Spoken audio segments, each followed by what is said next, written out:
Hey everybody, it's Jason Blaha here, and once again it is time for the Q&As. And now some people are going to go like, why are you putting your workout footage through here from earlier in the week? Well, it's there to give you guys something different to look at than me sitting at my desk hand loading ammo. And for people who are curious what I'm doing, what my routine's like, it's not like this footage doesn't have its own videos with it all in order, and it's given workouts describing what I'm doing, so go check that out if you're curious about it. Without further ado, let's get to that first question though. You say pre-workouts are a waste of money, but they help me to focus and get tight for my heavy lifts. I know you might not have a problem getting ready for your lifts, but could you admit that other people might, and that would justify its use? And then there's some further argument under that question and someone else saying, well, you know, what about this and focus and everything else? And here's my point, guys. What you're experiencing is called placebo effect. It's called placebo effect. These products have been shown in a study. A big study was already funded taking one of the most popular pre-workouts on the market, and they found that after 8 weeks of use, when people were put on a good diet and a good program, the people who didn't take it versus the people who took it, there was no difference in their gains. They all gained the same strength, same muscle, same changes in body composition. Zero difference. So my question to you is, it doesn't matter what you think it's doing, what it's doing is called a placebo. You take it because you feel there's some benefit. All right, that's it. And here's the other thing. This is also what we call an investment trap, and that's why the supplement industry is good at making money. They introduce products, and then you go try them, and then you take it, and well, you feel like it gives you something, even though we know, in this case, the data says it doesn't do anything for you. Pre-workouts don't do anything to improve your overall training response. So let me ask you a question. Is your goal at a workout to feel like you were focused? To feel like you had a good workout? Or is your goal to gain muscle, gain strength, lose fat, to change your body or your performance in some way? I don't know about you guys, but I personally train to improve performance. To improve body composition, to improve strength. Those are my reasons for training. I don't train to feel good about my training or to feel that I was focused. And that's the problem with it. People are taking these products that they would have never tried. And you know what? If you just felt like you needed something to help you focus, you would have found something else to do if it didn't involve you purchasing a product, had the market never introduced this product. But they know that they can get you in an investment trap. That you buy a product and you waste your money on it, particularly if you paid $50 a month for it for several months, you want to feel like you're not an idiot, right? You don't want to feel stupid. You don't want to feel like you wasted your money. So people will convince themselves that their money was well invested. Okay, even though this study didn't show a benefit, I just get better focus from it, so I keep using it. You do it so you don't feel like a dumbass. And that's an investment trap, and that is a form of marketing. It's bad marketing. It's unethical marketing. That's a form of marketing these people use. They get themselves with a foot in the door with a product they know doesn't do anything. But if they can convince you that it had some other benefit, then you're going to feel like it was money well spent, and you'll keep buying it. Again, seriously, these products, again, if it actually helped your focus enough to improve your performance in your workouts, then in the studies, the people who took them would see improved performance in workouts over the course of months, right? They would get a benefit. They don't. In other words, they don't work. They don't do anything. You're sucked up in an investment trap, unfortunately. All right, next question. Hey Jason, since volume and frequency has come up again recently, how much volume per day would you consider to be too much on a high frequency training program, say full body 4 days per week? Is it just a matter of your recovery ability, or is there a point of diminished or even negative returns that one might approach without realizing it? On the same note, should isolation work be minimal, or is that largely irrelevant? All right, brother, I can't answer your question. Do you know why?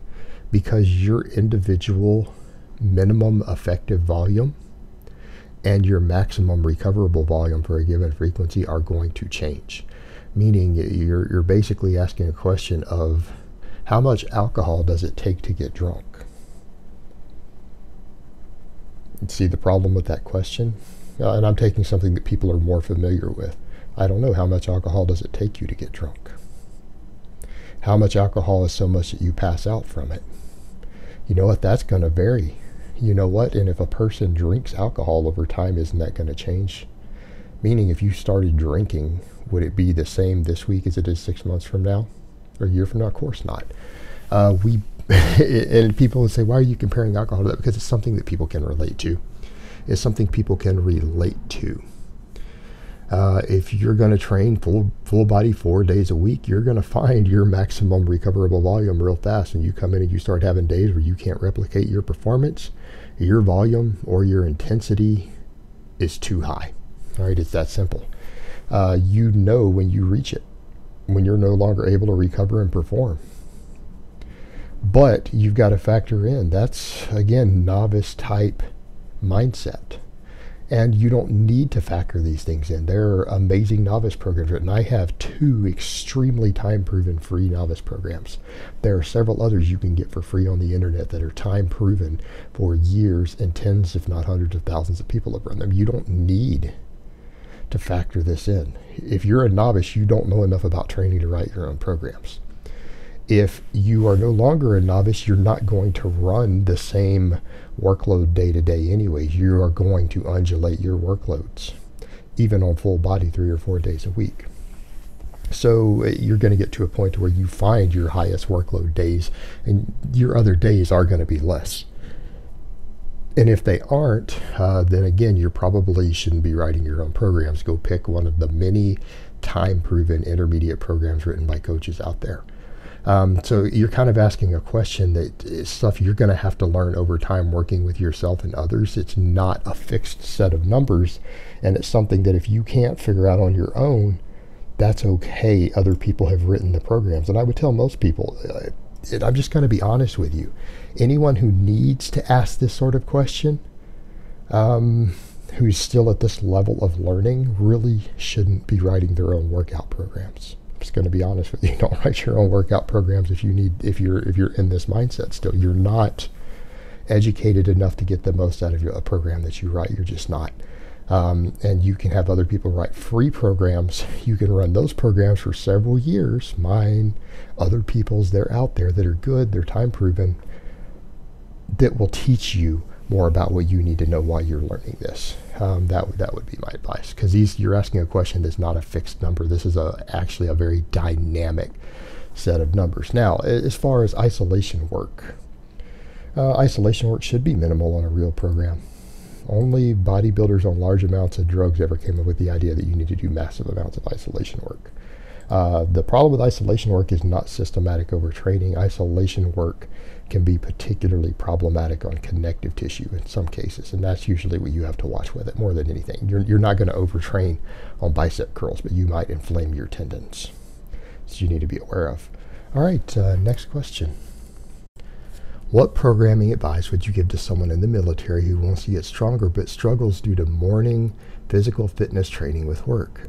Trying to increase my bench or squat is difficult in the evenings after running into a lot of calisthenics in the morning at work. Been fighting with this for years, and it's frustrating as hell since I can never seem to balance it. Oh man, that is a good question. I have never gotten a question like that. I've gotten quite a few from, hey, I'm about to join the military. What should I do to prepare? I'm about to go to basic in 6 months. What exercise program should I use? Now, you're someone who's doing it. You're doing all this PT all the time. You want to get stronger on your big lifts. I'm going to be honest with you. You should be adapted to the workload at this point. You should be adapted to the running and PT.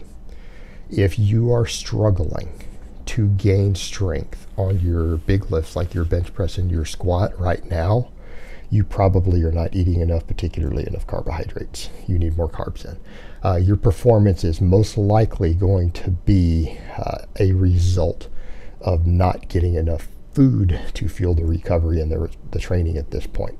And I can promise you that you're probably not gaining weight either, and that's your first tip off as to what's going on. You are going to have to gain some body weight for this to happen. Now, granted, I understand you're going to have certain standards you have to fit in the military, and that's okay. Just don't do a dirty bulk. They're going to measure your waistline and things like that. And again, if you're just adding carbs to your diet just enough for you to start getting stronger and gaining pure muscle, with all the conditioning that you have, you're probably not going to gain significant amounts of body fat. Again, that's just being honest here. It's kind of like I've pointed out before, extremely athletic people who carb load gain very, very little body fat from it, particularly when they're using it to try to increase glycogen stores in their muscles to get stronger. And most guys in the military, particularly if you're infantry, you are basically a conditioned athlete. That's the best way to think of it. Most soldiers, particularly infantry in any armed force, doesn't matter what country it's in, they are athletic because you are essentially a professional athlete, and that's a good way to look at it.